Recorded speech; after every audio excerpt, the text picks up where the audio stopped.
what happened over the weekend. We had a 12-hour humanitarian ceasefire that both sides stuck to. There were 4 additional hours of humanitarian ceasefire proposed. Israel said yes, Hamas said no, and immediately started firing more rockets at Israel.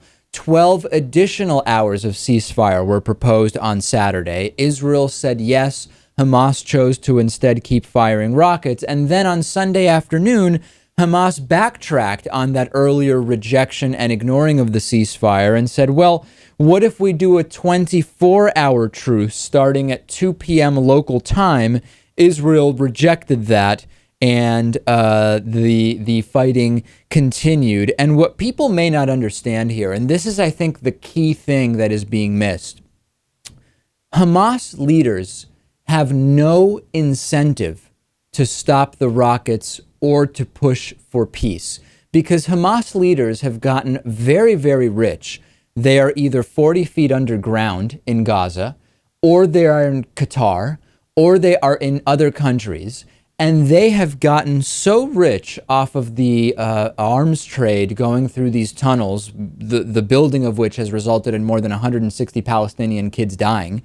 And they don't really have any vested interest in stopping the civilian casualties, because the PR benefit to these leaders who are not at risk of these attacks from Israel, they have a lot to gain from being able to recruit more heavily based on those deaths. And people just don't understand this.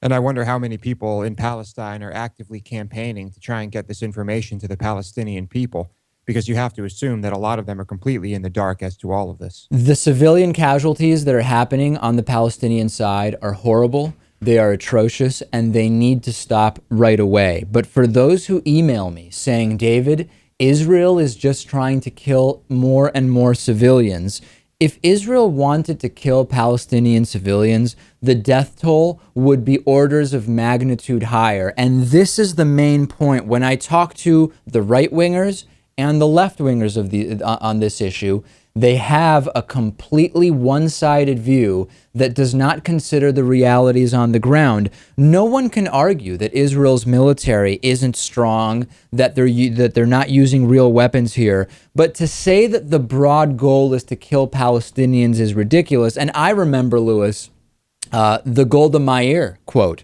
where she says, and I'm paraphrasing, that until groups like Hamas love their children more than they hate Israelis and or Jews, there will never be peace. Right.